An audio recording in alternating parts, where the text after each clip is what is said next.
Our goal today, I know we've had a little bit of like a, I don't know if choppy start, but we've been like 2 weeks on, 1 week off, 2 weeks on, 1 week off. So I want to do a quick little just overview of where we are and what we're talking about before we delve into mostly really chapter 3. Last time we kind of started off finishing off chapter 1, but we ended up rolling right into chapter 2. So we really are up to chapter 3. But let's just start with a quick overview. In the last classes, we introduced Tanya as a journey into understanding our inner makeup. And the beginning of Tanya really takes the time to talk to us about our two souls. The two souls, the first one that we discussed is the human soul, what the Tanya calls the animal soul. This is the part of us that is our natural instincts, our survival mode. It's not bad. It's just very natural. It wants us to survive. It wants us to do well. All our basic desires come from the soul, and they're all rooted in the idea of surviving. Let me do what's best for me, what's most comfortable, what's most likely to help me move forward. Sometimes there are positive traits that come from this soul as well. From this, if you want to call it soul, you want to call it from this force, like it doesn't mean, yes, sometimes we might do bad things, and that comes from the animal soul. Like if I cheat on my test because I really, really, need to pass this test in order to get, whatever degree, and I convince myself that the best possible thing I can do for myself now is to cheat, then that's coming from the animal soul. It's clearly coming from a place of instinct. At the same time, sometimes I might be very kind to someone, and it's also coming from the animal soul, because who doesn't feel good being kind? And if I'm kind to someone because it just feels good to be nice, there's nothing wrong with that.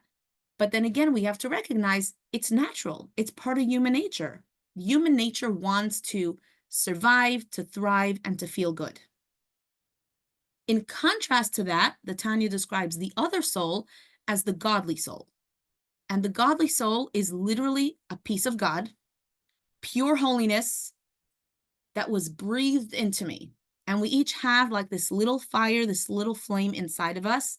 The godly soul has one desire and one desire only: godliness.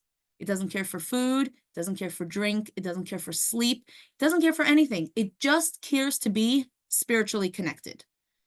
Now, it lives in a human body, so it's sometimes harder to access that. The one that we tend to feel more instinctively is the animal soul, right? I'm more likely to wake up and say, oh gosh, I'm so tired, than to say, I'm so inspired, I just want to do something so holy. Because, that's the part of us that it takes work to access that, but that is inside of us. It's deep inside of us, and it's the same in all of us. It's actually on that level that we're really all one, because our bodies are separate, are different. We each have different identities, different entities. We describe ourselves differently. We have different tastes. Our godly soul, if we say our soul is a piece of God, if there's one God, the piece of God that's in me is a piece of the same God that's in you. And on that soul level, we're really all exactly the same. So what the Tanya is trying to really set up here is to explain to us that in the big picture, the struggle that we face in this world is not necessarily the struggle between good and evil. The struggle is more about selfish versus God-centered. And again, not bad, but it's about me or it's about God. Now, we're going to have to unpack that, right? Because obviously I can't live my life just, living in this lofty universe and not taking care of myself and my physical needs. But those are really the two, let's just say the two powers that are pulling me in different directions. Either I'm being pulled to do things for myself, or I'm being pulled to do things for God. That's kind of where we ended off last time. Last time I gave a little bit of homework, and I said, just try to notice when you want to do something, take a minute to try to figure out, where's this desire coming from? Is this desire coming from a natural place, or is it coming from a place of, pure holiness? Just to create a little bit of awareness. But what chapter 3 does, which I want to dig into now, is to try to unpack this a little more specifically to talk about the godly soul and to really understand, like, what is this thing? Like, how does it operate and how does it practically affect me? You know, there's an old joke about a couple who's driving, and the husband always liked to pretend that he knows everything about cars. Every time the car is making noise, he's like, I got it, I figured it out. Anyway, one day they're driving and the car's making a lot of noise. And he stops the car, he takes out his tools, he starts looking under the hood, and eventually he comes back, he's like, I figured it out. She's like, all right, what's going on? There's a problem under the hood. It's like, thank you very much, right? What exactly is going on? I think that when we talk about souls and when we're trying to do soul work, it's not enough to know that I'm working under the hood, right? We tend to think of soul, we think of this like big blob of like fluff, you know, the soul. And the Tanya wants to demystify that and explain to us, well, you need to understand how your soul operates. Once you can understand how your soul operates, then you have much better ability to actually do the work, right? If everything's just, oh, it's under the hood, I don't know exactly what I'm doing, but if I actually start understanding this is how things operate, and when this goes wrong, I might need to focus on this, and when that goes wrong, I need to focus on that. This is how they connect and relate to each other. It just empowers me to be able to do something about it. And that's what the Tanya wants to do. Ultimately, it wants to give us tools to live a better life. And the first thing we need to know is we need to understand what's under the hood. Like what exactly is going on there? So today we're going to focus on what's under the hood of the godly soul. Before we get into it, I want you to take a minute to think, why is there a split sometimes between what I think and know versus how I feel? Can you think of an example in your life where you know one thing, but you practically feel like something else? And does anyone want to share that with us or share your thoughts on why that might be?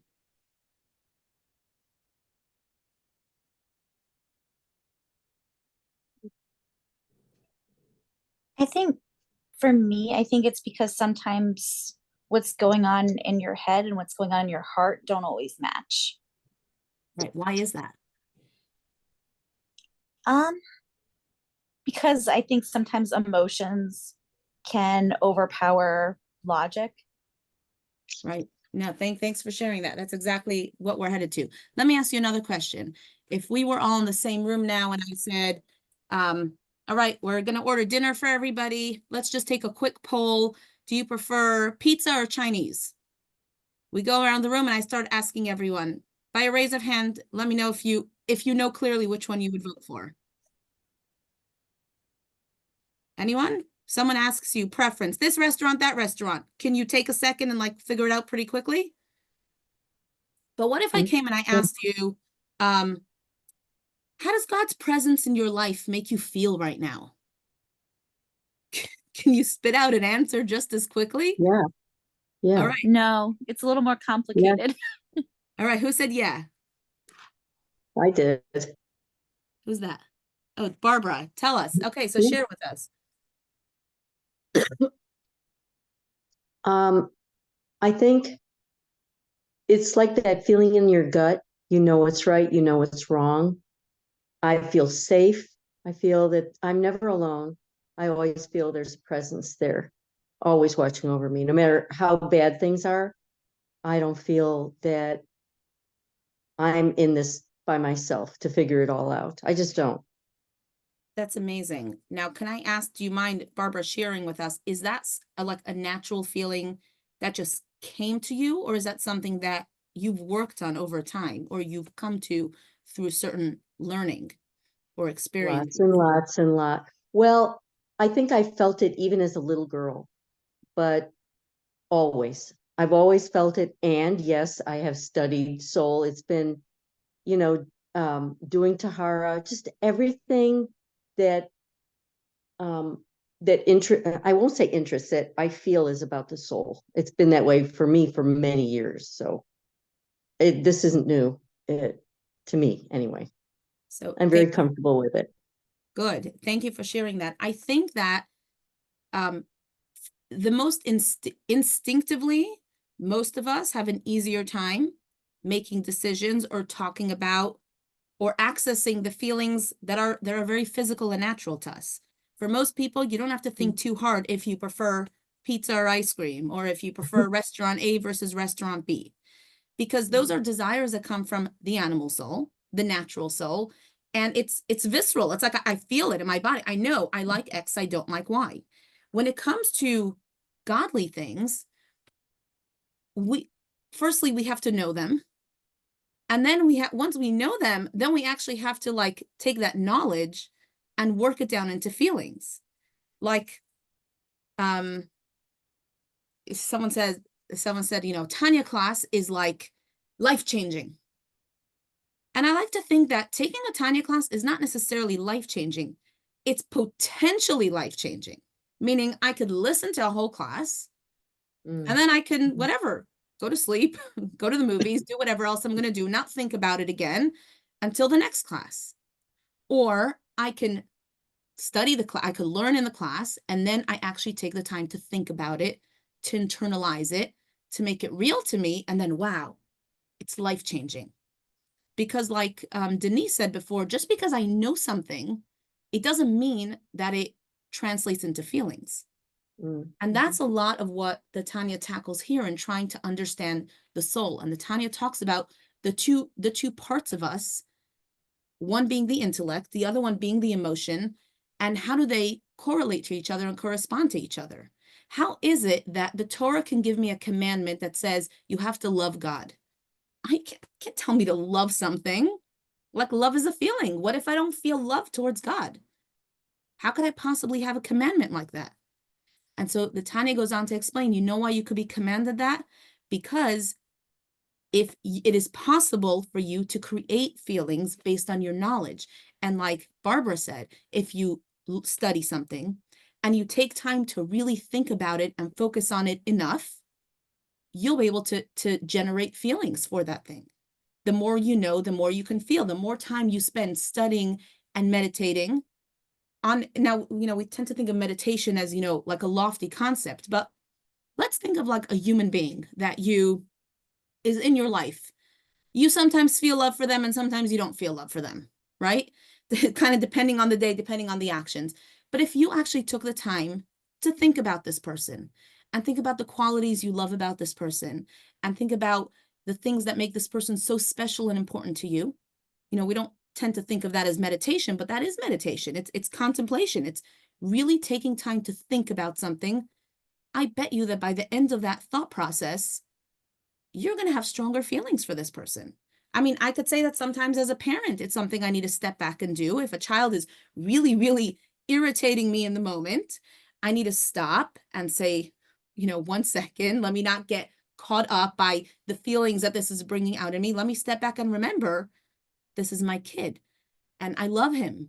And I know he's doing this because of, you know, A, B, and C. And I know that this kind of reaction will be helpful to him and that kind of reaction won't be helpful to him. And suddenly I feel differently about the situation. Not because those feelings were never there, but through the knowledge and through really meditating and focusing on this knowledge, I'm able to create these feelings. So that's really what the Tanya is going to focus on here. Now, remember we mentioned in the past that the first few chapters of Tanya are not, you see the practical element of it and they kind of hint to you at like where the Tanya is going with this, but they really focus much more on like what we call anatomy class, like understanding what's under the hood.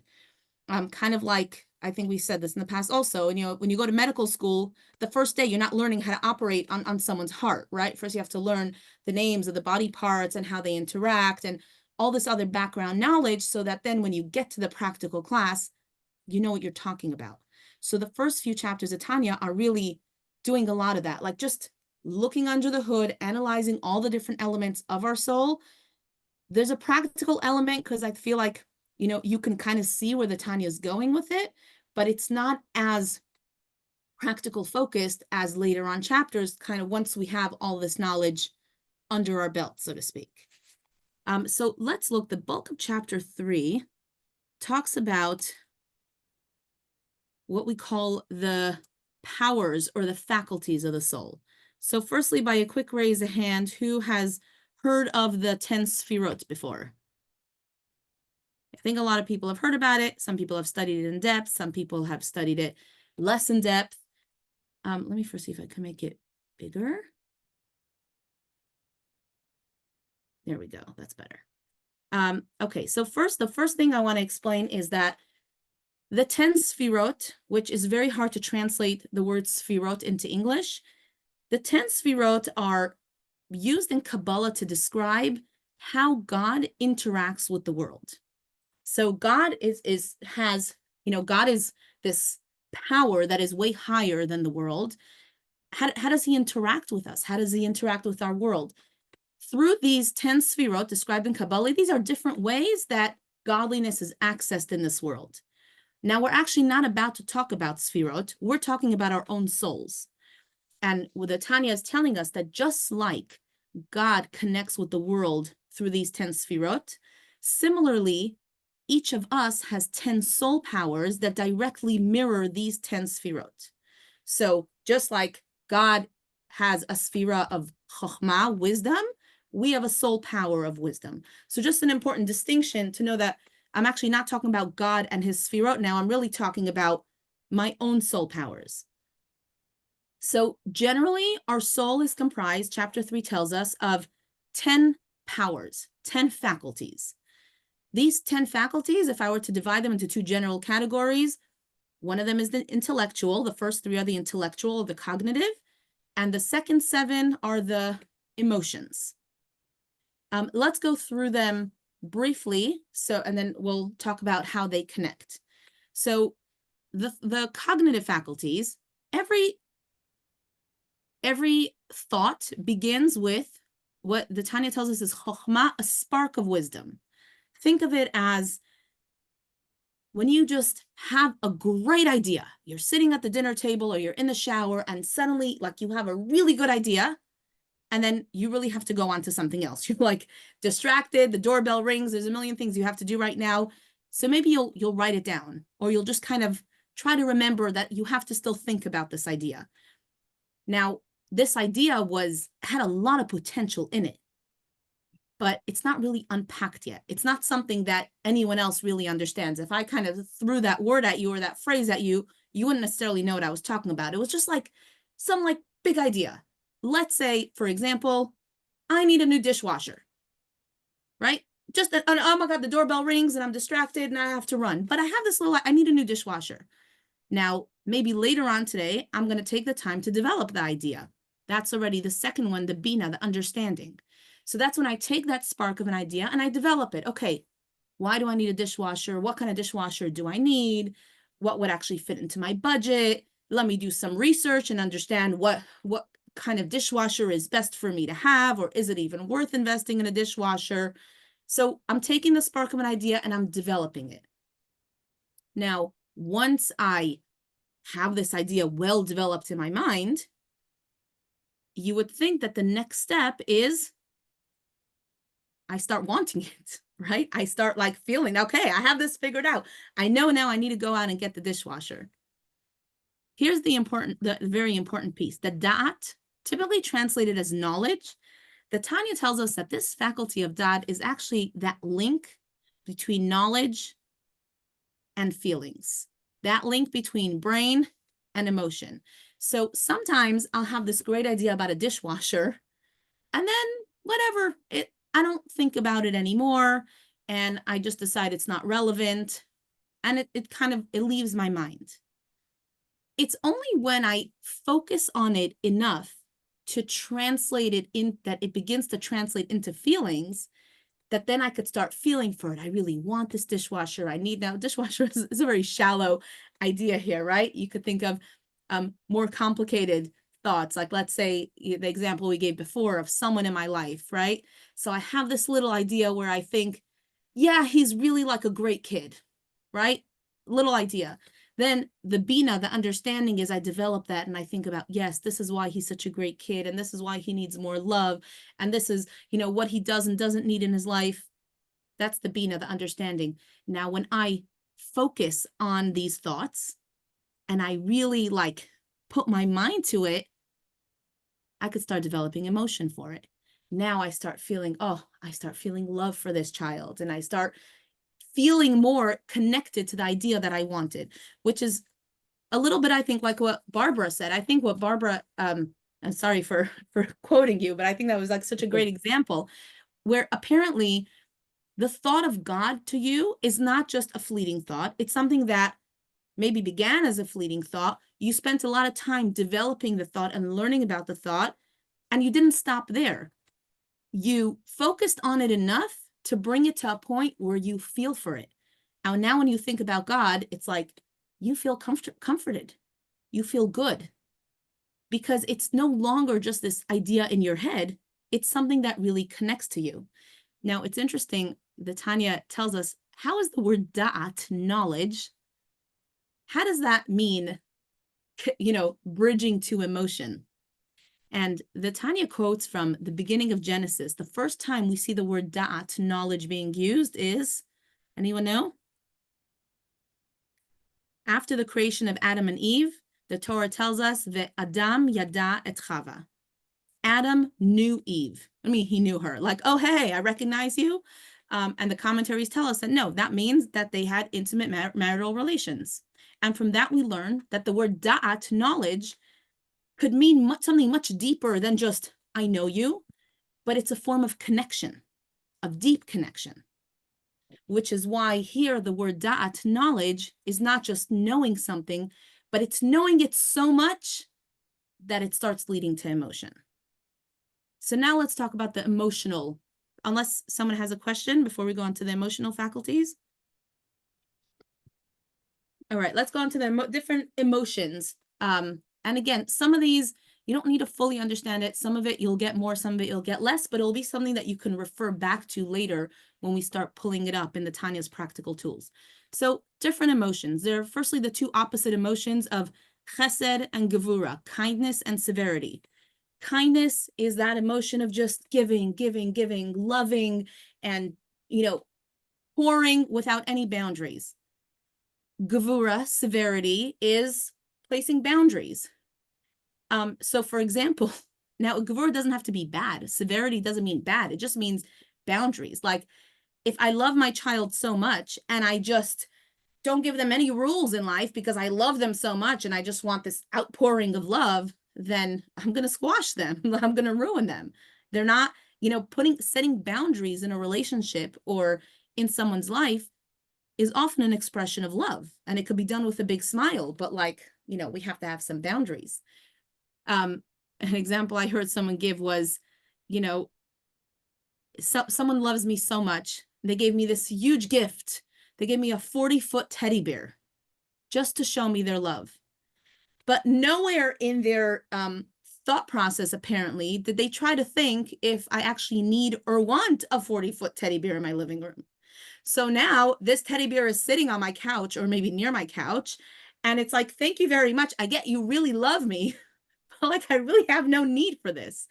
It's an expression of unrestricted, love without any borders, so to speak, right? Maybe something that the young generation today is very familiar with, and what they like less is the love that comes with boundaries because they see that as limiting. But truly, we need both. These are both emotions that balance each other out, which leads us to the next one, tiferet, compassion. The Tanya describes as the perfect blend of these two. When I'm able to express kindness and love, but at the same time, blend it with just the right amount of boundaries so that it goes over just well. So I'm not squashing you with my love. At the same time, I'm not turning you away with my severity. That's the perfect balance. We all know people who are better at kindness and people who are better at severity. And then there's people who just know how to like balance them both so beautifully. That is tiferet. Now, interesting enough, I thought it was just nice to mention, these 7 emotional attributes, they also correspond to the 7 days of creation. And you see it in what was created on each day. The first day, the day of kindness, we know light was created. And actually, the world itself was created as an entity, and it says that there was water everywhere. So there was water and there was light. And it was like this overflowing of like goodness. But it was a little chaotic, like there was no order. There was just water everywhere, and there was no up or down. There was like no clarity. There were no boundaries. The second day of creation is when God separated the waters and said, there's going to be a sky and there's going to be an ocean now. And they're going to have very clear boundaries. And actually, there's fascinating medrash that says about how the lower waters cried. And they said, God, why are you confining us to this space where we used to be everywhere? Isn't it so much nicer when the water is just all over the place? And God said, no, we have to create some boundaries now. That was the expression of gevura, of severity. The third day, which was the blend of kindness and severity into the most beautiful tapestry, was the day that color came into the world. That's the day when vegetation came, when finally there were flowers and trees, and you can see the earth and you can see the grass, and all of this beauty was only able to come about when the kindness and the severity were balanced out on the third day. The fourth one, netzach, is endurance. That's the quality of perseverance, of victory, right? Anyone who speaks Hebrew, netzach is victory. It's winning. Nitzachon. Nothing. What was that? Nothing. Someone, you need to have a tremendous amount of persistence to overcoming resistance and to bringing about, you can have a lot of love and a lot of, severity and a lot of compassion, but you may be lacking the motivation to keep going even when the going gets tough. And that's what netzach is. Netzach is endurance and not giving up.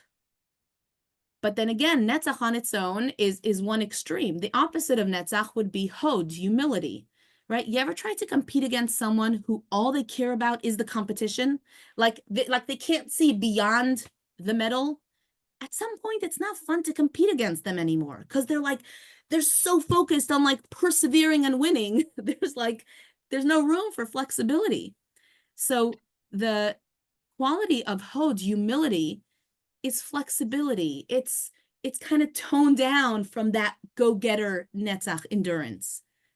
And of course, you really need a balance of both, because if someone's only going to be so humble and so flexible, they're never going to work hard to persevere. They're also going to stumble. And that's when we have yesod, which is the combination of these two. Yesod literally means foundation. It refers to bonding and connection. It really connects all the qualities that came before it into one single unit. And it helps create a strong foundation for what's going to come next. The last one, malchut, which literally means kingship or sovereignty or royalty, that, just like da'at, knowledge, connects the cognitive to the emotion, the malchut connects all the emotions to action. Meaning, malchut, it's interesting, malchut itself doesn't actually do anything. It doesn't actually have its own quality. It's that ability to collect all of these qualities, blend them into one, and then move forward with action.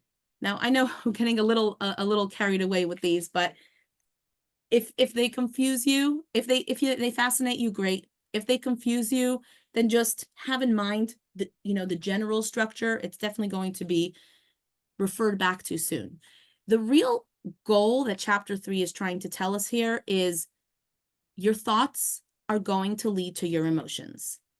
My heart is going to feel whatever my brain knows. If I spend my day scrolling social media, my feelings and my desires are going to reflect that. If I spend my day window shopping, then my feelings will be towards clothes and all those physical goods. If I spend my day thinking about godliness and holiness, then I'm going to feel towards those things. It's there's no way out. It's like literally, this is the process. It's like a mill. Whatever you put into the mill, that's what's going to come out. You're going to put corn, you'll get corn flour. You're going to put barley, you'll get barley flour. Whatever you're going to think about, those are the emotions that you're going to produce. Now, it's interesting. Some people say, like, what do you mean? Like, I can't control what I think about, right? Like, we all have so many thoughts that we think about. And the Tanya takes time in this chapter to tell us that we're talking about conscious thinking. I feel like it's maybe not very popular in 21st century. You know, like, how many times do you see someone just sitting and thinking? You know, people are sitting and scrolling, people are sitting and talking, people are just, you know, they're tired, so they just kind of veg out in front of the TV and just watch, you know, whatever's coming up in front of them. The Tanya's trying to popularize the idea of, I hesitate to use meditation, even though that would be the right translation, because I think we all have associations with meditation. You know, we think of like some, I don't know, yoga retreat where, you know, everyone's sitting and meditating. But the concept of meditation here, the Tanya says, think about things. Like, just take the time to be mindful and think and focus. And whatever it is that you're going to be mindful about, that's what's going to be your emotions. Now, of course, there are always going to be thoughts coming through your head. You can pick and choose which thoughts you actually want to focus on and which thoughts you want to distract yourself from.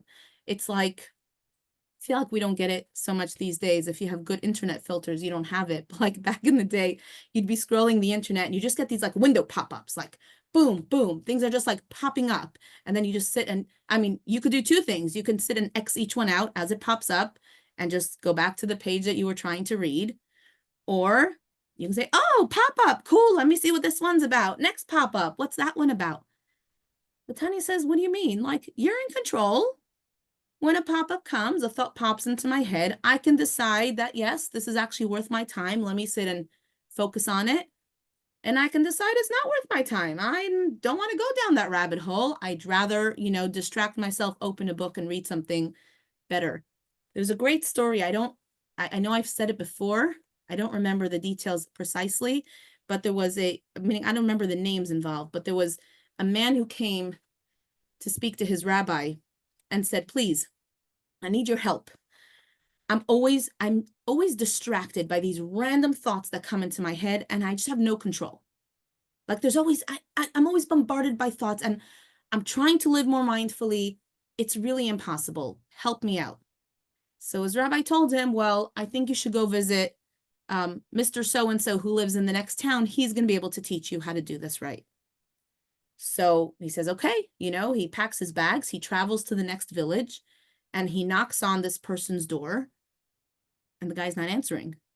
And he knocks and like he looks through the window and he sees there's some lights on, like there's definitely someone home, and he just keeps knocking. So finally, after a long time, the guy opens the door and he says, you know, I'm here because the rabbi sent me to come and visit you, but tell me, why'd you leave me standing out in the cold? I mean, you knew I was at your doorstep. So the rabbi told him, there are many people who come to my doorstep. There's always people knocking. I can't control who knocks on my door, but this is my house and I do control who comes inside. And so I'm very careful when I choose who will come in and who will not come in. And he's like, okay, I already got my answer. You know, that was my answer. There's always going to be thoughts and distractions that are knocking. I feel like today we feel it more than ever, you know, with the technology that we're surrounded by and the fast-paced world we live in, there's always going to be distractions. But we have the ability to say, this is what I'm going to focus on, and these are the parts I'm going to tune out. And that's really what the Tanya is telling us, you know, focus on where you want to focus, where you want your thoughts, where you want your emotions to be. And that's the key, you know, and again, the Tanya doesn't elaborate on it here because here it's focused more on like the anatomy piece, but this is going to be key later in the tools that the Tanya teaches us to how to live a meaningful life and how to gain control over my life. This is going to be a very big part. Choose your emotions and know that your thoughts are going to affect your emotions.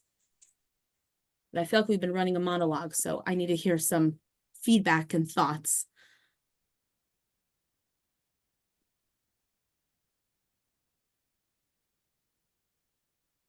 Let me see.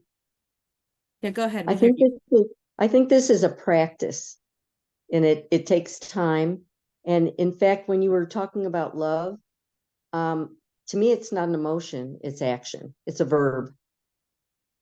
And I think behavior is absolutely associated with your thoughts that become your emotions, and the energy goes out into the world. Even your negative thoughts, I think your energy changes. Everyone around you feels what those thoughts are, because it's generated in us, and I'm not sure how. Is it biological? Is it, what is it? Is it your consciousness comes out? But I absolutely agree with this, um, to try to live a more conscious life, and that, to be more mindful. But it is a practice. It's not that easy to do, especially when we're bombarded, I think, with so much stimuli all the time. And we take on emotions of other people. Just watching television, listening to music, reading the paper, well, not reading the paper anymore, listening to the news. It's hard to stay focused on, and not react animalistically, and to stay focused and mindful. Is this what I want to let into my life? You have to choose what you want to enter your consciousness and your world, because it affects everyone around you, not just you. That's my thoughts. 100%.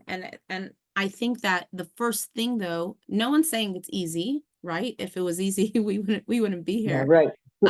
But I think firstly, just knowing that it is possible, like there is a method to the madness, like sometimes we feel like, I don't know, I'm overwhelmed. I'm being pulled in like a million different directions. Yeah, but understanding that I could create a method here, and I could start exercising control. I'm not going to be able to control all of it in one day, but even in little instances, like just kind of remembering in the moment, 1 second, Rosh Hashanah is coming up. Like I really want to have a more focused Rosh Hashanah, right? It's going to start up here. It's going to start with, am I sitting and watching TV the day before? Or maybe I'm opening up a book and studying something. Maybe I'm calling up a friend who I find to be an inspiration and having a good, inspiring discussion with them. And then it's going to affect how I'm going to feel. And sometimes it's interesting because you mentioned that love is what you do. And I think that there's a big part of Judaism that's very action focused, right? It doesn't say only when you feel all this love and all this whatever, then go and start doing mitzvahs, right? Because then we'd be waiting till 120 before we did the first mitzvah. So there's definitely an action focused piece. At the same time, what the Tanya wants us to do is not to lose sight of the emotions, because you need all three. You need the action, you need the emotions, and you need the intellect. Because if I just do things, and maybe some of us were raised in that way, like you just do it, you don't ask questions, it doesn't matter if you like it or not, this is what you're supposed to do. It's sustainable to a degree, you will reach a point at which you're going to face burnout. Everyone faces burnout. If it's just action, action, action, doesn't matter how I feel about it. Sometimes I'm going to get so frustrated. I'm in such a tight spot that I can't push forward anymore. So in that case, then in that case, then the emotions are important, because if I feel for it, that's going to help me push through, right? When I'm trying to make a decision about, whatever, attending high holiday services, not attending, giving charity, not giving charity, being honest, whatever it is in our lives that I might know what the right thing to do is. And maybe I was trained to just do the right thing. But when push comes to shove and I'm stuck in a corner and I'm in a really tight spot, if I don't feel it, it's going to be very hard to keep going. So in that case, it's like, let's not ignore the emotions. You need to have the emotions. You need to develop the emotions. You're not waiting for the emotions to be there before you take action, but you really need to work on those emotions so that you can be fully emotionally present in what it is that you're doing. At the same time, there's the balance of emotions and intellect. If everything's with intellect and, I don't feel for it, I know what's right, and then I jump straight to the actions, again, it's going to be very dry. It's going to be a very dry way of living. At the same time, if everything is just emotions, like lean into your feelings and just do whatever you feel. I mean, we all know where that's going to end up, right? It's just, it's a downward spiral and there's no direction. So what I think is fascinating about the Tanya is that it tells us like not only we're not ignoring emotions, but emotions are real and they're important and you need to nurture them and nourish them and take care of them, all within this context of, yes, action is the main thing, but these are also important at the same time. And when all three are working together, that's when you get the most beautiful combination. And that's honestly when you're living the most meaningful, peaceful, enriching life. Imagine knowing the right thing and feeling for the right thing and then doing the right thing. It's like, what better feeling is there? Arlene? Whoops. Yeah, I just wanted to say that the entire discussion just is very empowering. I don't know, it just gives the feeling of what you can do, the ability that you have to distinguish between the thoughts, to work. I don't know, it just gave me a feeling of empowerment. That's all. Thank you. Anyone else have thoughts or ideas to share or questions? Yes, Lorraine. So, I remember, I think it was this chapter when I had my aha moment and was like, oh my God, the guy who created positive psychology, this whole new field of psychology, is quoting the Tanya. This is, first of all, of course, he's Jewish. So you're like, oh my God, he's like bringing these ancient texts into modern day philosophy and psychology, because the whole idea is that we do control our thoughts and that you can swipe left when there's a really nasty one. Like, and one of the things that this training that I did taught me was to go, wow, that's a fascinating thought. Like when I have a mean or not so kind or whatever thought, instead of me accepting that that's legit and that's real, and like it's very different to go, wow, why would you choose to hold on to that thought? Kind of like your example, just push it aside. Like he chose who he's letting in his home. Well, your brain is your most sacred home. It's where you get to co-create with God. It's where all those superpowers that you just laid out, that's where they're residing, is within you and within your thoughts and feelings and emotions that start there. And like I was listening to your story again, because I remember when you first had told that, it didn't have the same impact. But this time it was like, we choose who we let in our home, like our internal home. Like it's not just a metaphor, it's your life. And you either can fill it up with the Insta worthy BS that people are scrolling, nonstop, or you can fill it up maybe with walking through nature and saying, thank you, God, for this gorgeous sky. Oh my God, thank you, God, that I see 16 colors of green on the trees right now. Oh my God, like you can fill it with very different things than what our society is shoving in our face, like knocking at the door. That it just hit me in a whole new way today. Like there's a lot of information knocking at our door and we have the power to not open it. Like it's all within our control. It's not easy, like Barbara was saying. It's a practice. You work on it to do that, but it is within our power. Right. And I thank you for that. You reminded me of something that I sometimes think about. I feel like our generation has to put up with a new challenge, this, the endless scroll that we have is its own challenge. I don't think generations before us even had so much to get distracted by if they wanted to, the doom scrolling is like, it's its own like energy that's just trying to stop us from thinking deeply. I heard comments a few times. We have college students a lot over for Shabbat dinner, and we try to keep the table like a phone-free Shabbat focused space. And for a lot of students, like they come back afterwards and they're like, I didn't realize that I haven't sat at a table with other people without anyone having their phone out at the same time. Like they're not, today's young generation, they don't even know how to focus on one thing at a time anymore. So suddenly it's like, wait, everyone's just like focused and looking at each other and talking, and someone's giving a speech and they're actually listening and internalizing. So yeah, I definitely think it's something that our generation really could learn from. Like, let's really focus. The other thing you reminded me of is I heard this, I think in the name of Rebbetzin Jungreis, who some of you may have heard of. Oh, yeah. She once said, or she wrote in one of her books, I'm trying to remember in what context. It was basically, somebody was really mad at somebody. Someone had done them an injustice.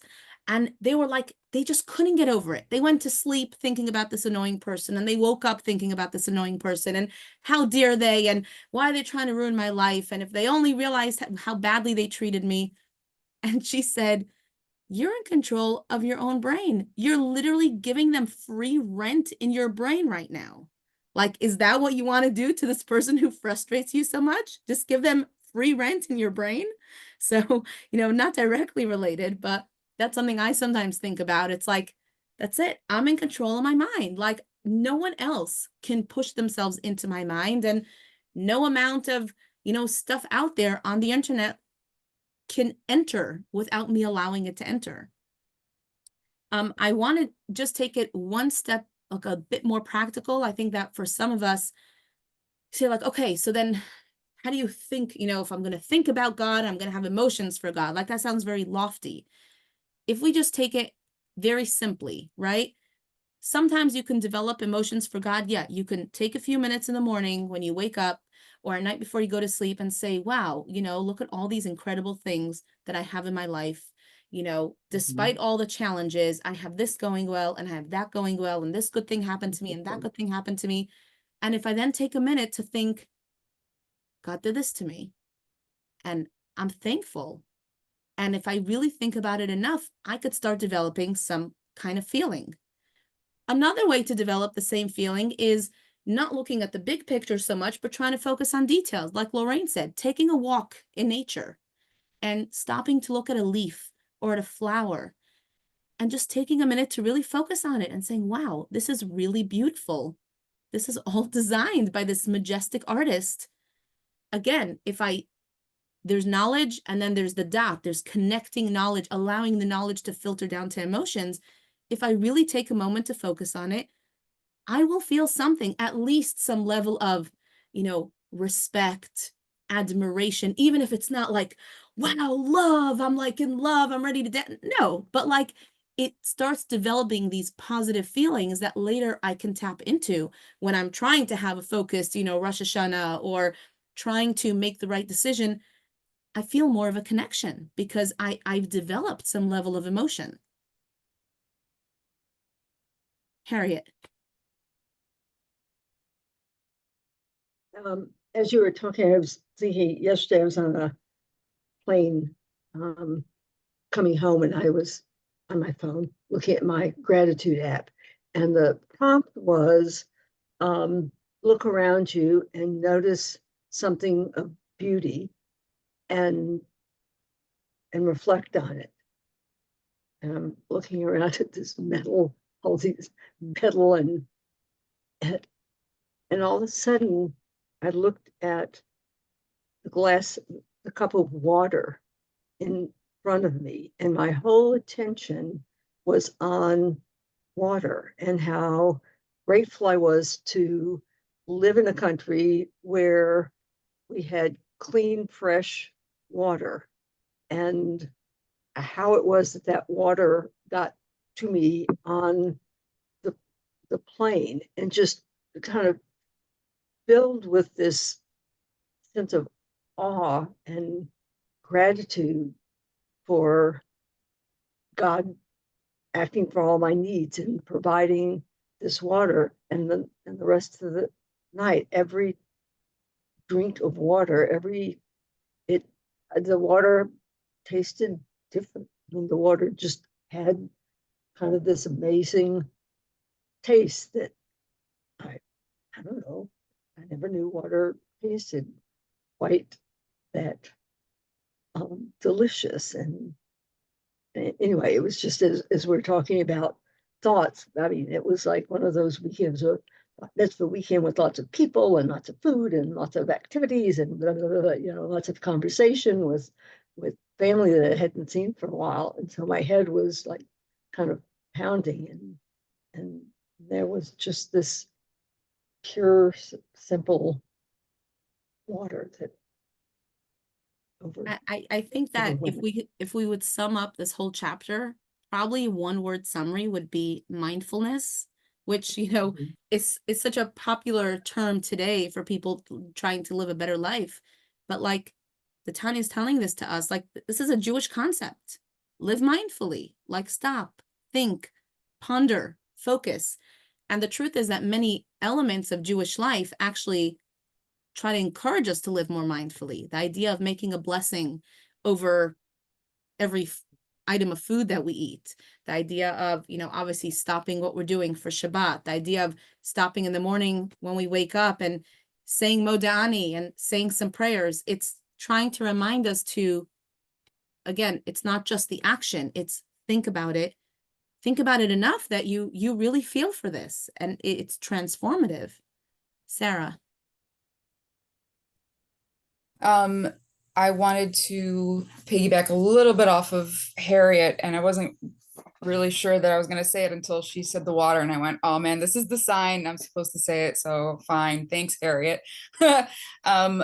I would argue it's a step more than mindfulness, because all I keep thinking about is the blessing that you say on water, shehakol nihiyeh bidvaro, that everything should be just as God is intending it to be. This is his world. We are, participating in it. And there's a mindfulness of understanding and connecting. So I can look at, the 10 sphirot.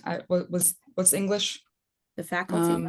Faculty. I can look at the 10 and I could say, yep, there's the cognitive, there's the emotions, there's even the action component. But when you link that towards, and also, by the way, breaking it down into God's, so to speak, cognitive, emotions, and actions. But when you're looking for that link together, right, it's not just I experience this, you experience that, she does, he does, but also God does. It's also a very connecting way of thinking about us as a Jewish people and how we are living in the world that God has, and as the way God intended. For me, that's my mindfulness takeaway, is that something as simple as a bottle of water is an opportunity, is a way to remind yourself. So it's not just when you wake up, it's not just when you go to sleep, and those are important opportunities. But for me, my sort of wake up call, if you will, is multiple times throughout the day. Just by saying this blessing, it just sort of reminds me, oh, guess what you're supposed to be thinking about right now. This is your opportunity. So thank you, Harriet, for giving me my prompt for the night. I would say, and I think it does look different for everybody. I think it's different, but we have people here from all ages and stages. Some people are, very, very busy with work and they barely have time. They're like, I don't know who has time to think about God. I'm just running from meeting to meeting all day. And some of us with young kids, it's like we barely have a second to breathe between carpools and between managing all the needs of our children or our families. And I think that it's really applicable for everyone differently in whatever stage in life you're in. Like wherever you can inject more mindfulness into your life. I would say, if I would give you homework for the week, I would say, try to see where you can utilize your controlled intellect to generate emotion. Whether it's working with a child or working with a client or with a coworker or just getting through a frustrating day or a frustrating night, like try at least, a few times in the upcoming week and say, 1 second, wait, I'm going to stop. I'm going to choose my thoughts now. I'm going to really focus on them. And let's see if that can help shift my feeling or my attitude or my next interaction. And I think you'll find it pretty powerful. Yes, Lorraine. So just listening to this conversation is leading me to that idea of gratitude. And tonight, when I finished the High Book Club, there was this insane orange sunset. I don't know how many of you caught it, but I literally grabbed everyone and was like, you have to come see this. And so I think love for some people is like a big, lofty emotion. But gratitude is so much easier. We're taught as, children, it's one of the first things we're taught is to say thank you, be grateful. So like, I was, bringing out these 15 adults with IDD, and we are being grateful. And what that turned into was awe. And so I think awe is, I think like when you're on the ladder toward love, gratitude for everything that God is giving us, whether it's a gorgeous orange sunset or a clean bottle of water or a friend's, ear to listen when we're having a rough day. Gratitude is like that baseline that we all learned at 2. And then awe is like that step up of, oh my God, I can't believe that color. Look at that. Like humans don't make that color, And then we had this discussion, like, 15 adults that are considered disabled are sitting there in total awe of what God is handing them. And I don't know. I see that as like one step up, and then love is just a teeny bit higher. So I don't know. This discussion made me think of kind of that progression. Thank you. Thank you everybody for joining. Next week, chapter 4 is going to focus on practical expressions, meaning now we kind of spoke about the makeup of the soul. Next chapter is going to focus on, okay, so how does the soul like express itself? How do you see it expressed in our day-to-day life? So that's kind of examining another angle of the soul. Hope everyone has a wonderful week. We'll see you all next Monday. Feel free to stay on if you want to discuss or ask questions. And if anyone here is not on our WhatsApp group and would like to join, sometimes it's active, sometimes it's not so active, but definitely a way to connect with everyone in this group outside of the Zoom space, then please send me a message and I'll be sure to add you. I can't track who is and isn't on the group. Good night, Thanks, Jeannie. everybody. It's a great session. Thank Good you. to see you again. Elisa, we never got to wish you a mazel tov. Oh yeah, I forgot. Thank Can you tell us about your special addition in your family? Yes, I had a granddaughter. Her name is Mia. She's about 2.5 weeks old now. And I'll put some pictures in the WhatsApp group chat. I mean, I have to say I was shocked because you don't look a day over 30. So to think that you're a Yeah. grandmother is pretty fascinating. I'm a young grandmother in my head. Bye-bye. Thank you very much. And thanks Mazel for today's tov. class.